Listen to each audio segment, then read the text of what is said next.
Average power in alternating current AC, तो हमें निकालना है पी एवरेज, और इसको हम ले सकते हैं पी एवरेज इस तरह, ठीक है। देखिए वैसे तो पावर आपको पता है P equal to V I या P equal to square by R, P equal to I square R, ऐसा डायरेक्ट करंट में आपको पता है P equal to V I वाला फॉर्मूला। लेकिन जब आप अल्टरनेटिंग करंट को डील कर रहे हैं, अल्टरनेटिंग करंट में जो ईएमएफ है वो अल्टरनेटिंग ईएमएफ है, यानी कि वो वेरिएबल ईएमएफ है, और जो करंट है आपका वो करंट भी आपका वेरिएबल करंट है। सो करंट और ईएमएफ दोनों वेरिएबल है।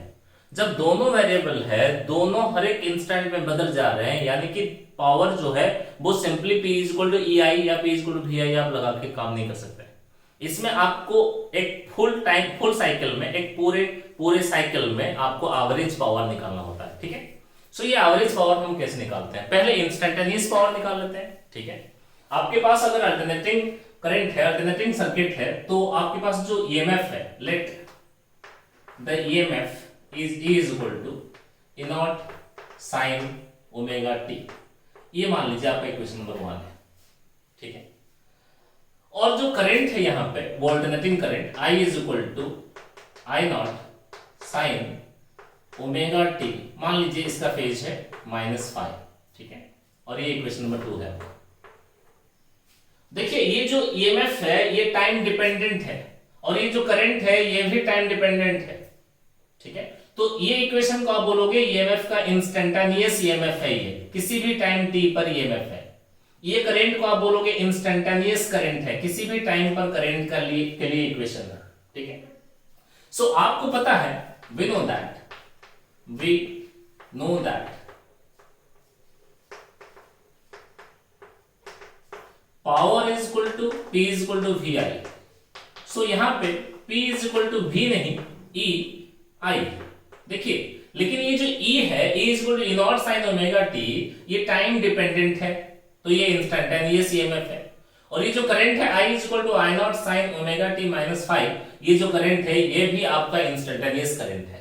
तो ये जो पावर आपको मिल रहा है ना अभी, ये पावर है इंस्टेंटेनियस पावर है, आपका इंस्टेंटेनियस पावर है, ठीक है। चलिए पहले इंस्टेंटेनियस पावर निकाल लेते हैं। That is implies from equation number 1 को आप देखिए, P इज इक्वल टू आपके पास से E कितना है, E naught sine omega T, और करंट आपके पास है I naught sine omega T -5, ठीक है, कोई दिक्कत नहीं है समझने में। दैट इज इंप्लाइज तुम्हारा जो इंस्टेंटेनियस पावर है that will be E naught I naught sine omega T. देखिए ये साइन a माइनस बी का फॉर्मूला है, ट्रिग्नोमेट्री में आप सीखे हो मैथ्स में, साइन a माइनस बी का फॉर्मूला है, तो आप इसको लिख सकते हो sine a cos b minus cos a into sine b। ये ट्रिग्नोमेट्री में आप सीखे हो, साइन a माइनस बी का फॉर्मूला है sign a cos b minus cos a sine b, ठीक है।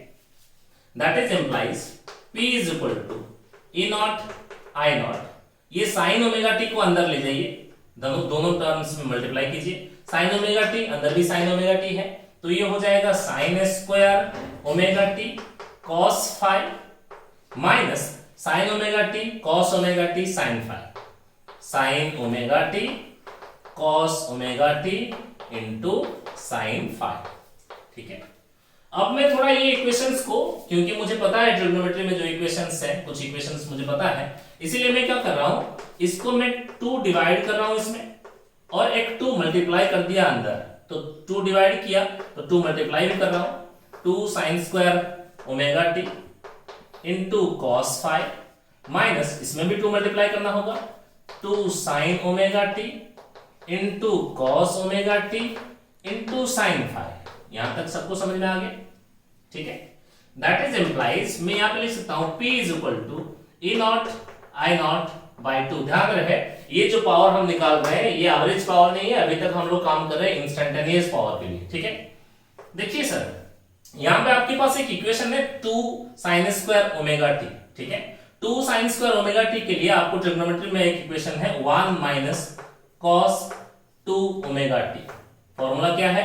2 sine square theta is equal to 1 minus cos 2 theta, लेकिन यहाँ पे थीटा नहीं है, 2 साइन स्क्वायर थीटा होता तो 1 माइनस कॉस 2 थीटा होता, लेकिन 2 साइन स्क्वायर ओमेगा टी है इसलिए 1 माइनस कॉस 2 ओमेगा टी है। और ऑलरेडी इसके साथ एक cos 5 मल्टीप्लाइड था, उसको रखिए। आपको ट्रिग्नोमेट्री में और एक इक्वेशन पता है 2 sin omega T cos omega T. 2 sin theta into cos theta होता है sin 2 थीटा, लेकिन 2 sin थीटा नहीं ओमेगा टी, cos थीटा नहीं ओमेगा टी, इसीलिए 2 ओमेगा टी इनटू sin 5। ठीक है, यहां तक सबको क्लियर है? दिक्कत नहीं होगा किसी को। इसको थोड़ा सा आगे बढ़ाते हैं। इंस्टेंटेनियस पावर के लिए हम लोग इक्वेशन निकाल रहे हैं। That is implies your instantaneous power will be P is equal to, देखिए यहां पे इसको खोल दीजिए, ये P is equal to E naught है by I naught upon 2 whole into ये 1 minus cos 2 omega T into cos 5, तो इसको मल्टीप्लाई कीजिए दोनों टर्म में, तो ये हो जाएगा cos 5 minus cos 2 omega T into cos 5। ठीक है, और ये वाला टर्म है minus sine 2 omega T into sine 5।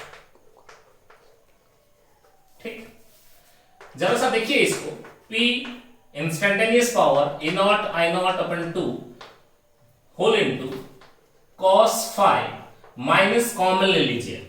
अगर इसमें से मैं माइनस कॉमन ले लेता हूं, अगर माइनस कॉमन ले लेता हूं बाहर, तो ये अंदर वाला क्या हो जाएगा? प्लस हो गया। ठीक है, और आपको मैथ्स में ट्रिग्नोमेट्री में एक सवाल, आप एक इक्वेशन आपको पता है cos A into cos B plus sin A into sin B, ऊपर आ रहा था।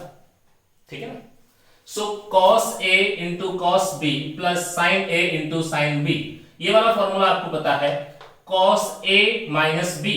सो cos A नहीं है 2 ओमेगा टी है, माइनस B नहीं है 5 है। ठीक है, तो आपके लिए जो इंस्टेंटेनियस पावर है ना, वो इंस्टेंटेनियस पावर का इक्वेशन आपको मिल गया। P इंस्टेंटेनियस पावर के लिए इक्वेशन है P इज इक्वल टू, ये इंस्टेंटेनियस पावर है, P इंस्टेंटेनियस पावर है E naught I naught upon 2, E naught है पिक ईएमएफ, I नॉट है peak current by 2 into cos 5, ये 5 जो है वो फेज डिफरेंस है करंट और ईएमएफ के बीच में, minus cos 2 omega T minus 5, ये आपका है इंस्टेंटेनियस पावर। लेकिन आपको क्या था निकालना? एवरेज पावर निकालना था। देखिए, जैसे आप लोग 11th में सीखे हो, किसी भी चीज का एवरेज आपको निकालना है। ठीक है, जैसे वेलोसिटी का आप एवरेज, टाइम एवरेज जब निकालना है, सो वेलोसिटी का अगर एवरेज निकालना होता तो v dt का इंटीग्रेशन करते थे, कहां से कहां तक? t1 से t2 तक, बाय dt का इंटीग्रेशन करते थे कहां से कहां तक? t1 से t2 तक। सिमिलरली जब आपको करंट का एवरेज निकालना होता था, वो करंट का एवरेज, अल्टरनेटिंग करंट का एवरेज जब आप निकालते थे, किसी भी चीज का एवरेज मतलब I dt का इंटीग्रेशन t1 से t2 तक बाय dt का इंटीग्रेशन t1 से t2 तक। अगर आपको फुल साइकिल में चाहिए होता था एवरेज वैल्यू ऑफ AC, जब आप निकाल रहे थे फुल साइकिल में चाहिए होता था, तो आप करते थे 0 से t तक और 0 से t तक। सिमिलरली मुझे अगर यहां पे चाहिए average power in full cycle, ये इंस्टेंटेनियस मुझे मिला हुआ है, जैसे कि ये वेलोसिटी इंस्टेंटेनियस वेलोसिटी चाहिए था, ये इंस्टेंटेनियस वेलोसिटी था, और आपको एवरेज चाहिए, तो एवरेज के लिए क्या करोगे? इंस्टेंटेनियस इनटू dt का इंटीग्रेशन करोगे बाय dt का इंटीग्रेशन, ये टाइम एवरेज वेलोसिटी है।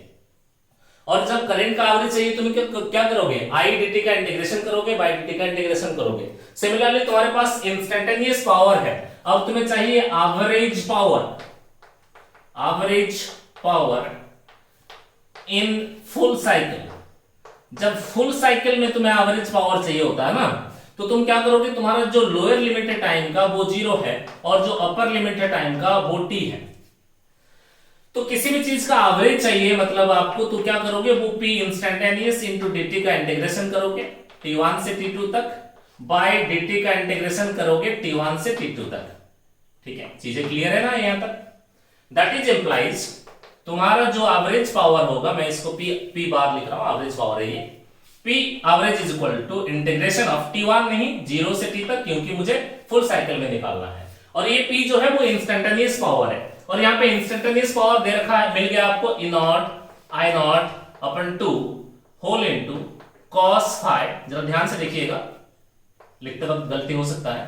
So cos 2 omega t minus phi, ये होल इनटू dt, ठीक है, this much whole into dt। इसको आपको इंटीग्रेट करना है फ्रॉम 0 टू t। और नीचे क्या है, dt का इंटीग्रेशन। देखिए dt का इंटीग्रेशन t1 है 0 और t2 है t। दैट इज इंप्लाइज तुम्हारा p एवरेज के लिए, देखो इंटीग्रेशन में हो या डिफरेंशिएशन में हो, जो आपका कांस्टेंट टर्म्स होते हैं उनको आप बाहर ले आओगे। सो ई नॉट कांस्टेंट है, बाहर ले आइए, आई नॉट कांस्टेंट है, बाहर ले आइए, बाय 2 भी कांस्टेंट है, बाहर ले आइए। देखिए नीचे dt है, dt का इंटीग्रेशन में थोड़ा सा स्टेप ओमिट कर रहा हूं, dt का इंटीग्रेशन है t, और t का लिमिट है 0 से t तक। तो अपर लिमिट t डालेंगे माइनस लोअर लिमिट 0 डालेंगे, तो ये सिंपली हो जाएगा dt का इंटीग्रेशन t 0 से t तक, तो ये हो जाएगा इनटू t। नीचे वाला काम हो गया। अब ऊपर वाला जो काम था ना, वो काम देखिए, एक तो cos phi है, cos phi minus this term into dt, तो मैं cos phi इनटू dt लिख रहा हूं 0 से t तक, ये पहला एक टर्म है। और दूसरा टर्म है minus integration of cos 2 omega t minus phi into dt का इंटीग्रेशन, ये भी 0 से t तक, ठीक है। इसका इंटीग्रेशन तो cos phi तो कांस्टेंट टर्म है, इसको बाहर ले लेंगे, कोई दिक्कत नहीं है। देखिए ध्यान में देखिए एक चीज, इसका इंटीग्रेशन में आप बिल्कुल एनर्जी ना लगाएं। ये एक साइनोसॉइडल इक्वेशन है, साइनोसॉइडल टाइम डिपेंडेंट फंक्शन है। जब आपके पास एक साइनोसॉइडल टाइम डिपेंडेंट फंक्शन होता है और आपको फुल साइकिल में इंटीग्रेशन करना होता है 0 से t तक, यानी कि एक फुल साइकिल है, सो उसका जो इंटीग्रेशन हो जाएगा, एक साइनोसॉइडल फंक्शन का फुल साइकिल में इंटीग्रेशन 0 हो जाता है। ये एक तरीका है आपका, ठीक है। इसमें अगर आप एनर्जी लगाएंगे ये लंबा खींचेगा, और उसमें एनर्जी लगा के कोई फायदा नहीं है। तो ये आप साइनोसॉइडल फंक्शन है, और साइनोसॉइडल फंक्शन देखिए जैसे कि साइन का ग्राफ हुई है, तो ये साइनोसॉइडल फंक्शन है, ठीक है ना। तो मान लीजिए ये x equal to sine omega t या कुछ भी था, एक इक्वेशन था। सो इंटीग्रेशन माने क्या है, एरिया है। तो ये जो एरिया आपका है एक फुल साइकिल में 0 से t तक, ये फुल साइकिल है, तो ये फुल साइकिल में इसका जो टोटल एरिया होगा, ये पॉजिटिव एरिया और ये नेगेटिव एरिया, और दोनों को ऐड करोगे तो क्या हो जाएगा, 0 हो जाएगा। तो इंटीग्रेशन का मतलब होता है एरिया ही ना। सो फुल साइकिल में जब आप इसको इंटीग्रेट करोगे तो आपका जो इंटीग्रेशन होगा वो 0 हो जाएगा, ठीक है। दैट इज इंप्लाइज अभी तुम्हारे पास बच रहा है p average is equal to e naught I naught upon 2t। देखो cos phi कांस्टेंट है, तो cos phi को बाहर ले आइए, अंदर बचा dt, और dt जो है वो 0 से t तक वैरी कर रहा है, ठीक है ना। मैं यहां पे इसको ये वाला स्पेस को यूज कर रहा हूं, ठीक है। जरा सा ध्यान से देखिए, मैं इसको मिटा भी दे रहा हूं अभी।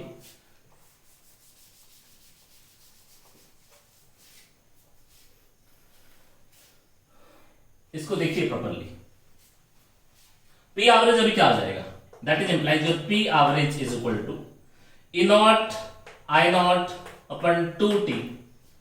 cos phi तो आपको मिला हुआ है, और देखिए dt का इंटीग्रेशन होता है t, dt का इंटीग्रेशन होता है t, और ये 0 से t तक। तो आप अपर लिमिट लगाएंगे तो t, माइनस लोअर लिमिट लगाएंगे तो 0 हो जाएगा। तो सिंपली मैं डायरेक्ट इसको लिख दे रहा हूं t, क्योंकि आप ऑलरेडी क्लास 12th का ये है चीजें, तो आपको इंटीग्रेशन आता है, तो एक दो स्टेप में ऐसे ओमिट कर सकता हूं। सो ये 0 से t तक, तो t माइनस 0, तो 0 लिखने का कोई जरूरत नहीं है, तो ये t है सिंपली। तो ये t और ये t कैंसिल हो गया, तो आपके पास p एवरेज जो है वो एवरेज पावर हो गया e naught I naught by 2। ये बाय 2 को मैं √2 इंटू √2 लिख सकता हूं। तो मैं क्या कर रहा हूं ना, इसको e नॉट बाय √2 लिख दिया, इसको I नॉट बाय √2 लिख दिया। देखो चीजें बराबर है, आपको कोई दिक्कत नहीं होना चाहिए। ये √2 2 हो जाएगा, और ये cos phi है। देखिए ये p average is equal to आपके पास e नॉट बाय √2 होता है ERMS, you know it, I naught by √2 होता है IRMS इनटू cos phi। देखिए जब आप अल्टरनेटिंग करंट को डील कर रहे हैं ना, जब आप अल्टरनेटिंग करंट को डील कर रहे हैं, तो आपके पास जो लेवल्ड वैल्यूज होते हैं, जाके पे भी लिखा होगा ये पोटेंशियल या करंट, जाके पे भी कोई अल्टरनेटिंग कोई ऐसी गैजेट कोई भी होगा, अल्टरनेटिंग करंट से कोई चल रहा होगा, कोई गैजेट होगा, तो उसमें जो लेवल्ड होता है, कोई भी पोटेंशियल लिखा है, कोई भी करंट कुछ एम्पियर लिखा है, तो वो सारे आरएमएस वैल्यू ही होते हैं, ठीक है। सो ईआरएमएस ये V है और आईआरएमएस ये I है। तो सिंपली पावर क्या मिलता था हमें एसी में, P इक्वल टू VI करते थे, हमें पावर मिलता था। लेकिन यहाँ पे P equal to P average equal to E RMS into I RMS करने से तुम्हें पावर नहीं मिल रहा है, तुम्हें एक एडिशनल फैक्टर को यहाँ पे मल्टीप्लाई करना पड़ रहा है। देखिए ये cos phi जो एडिशनल फैक्टर है, इसको आपको मल्टीप्लाई करना पड़ रहा है to find the average power. तो ये वो फैक्टर है जिसके बिना ये एवरेज पावर आपको मिलेगा नहीं, इसीलिए ये वाले फैक्टर को मैं नाम देता हूं पावर फैक्टर। तो इस फैक्टर को आप बोलोगे पावर फैक्टर।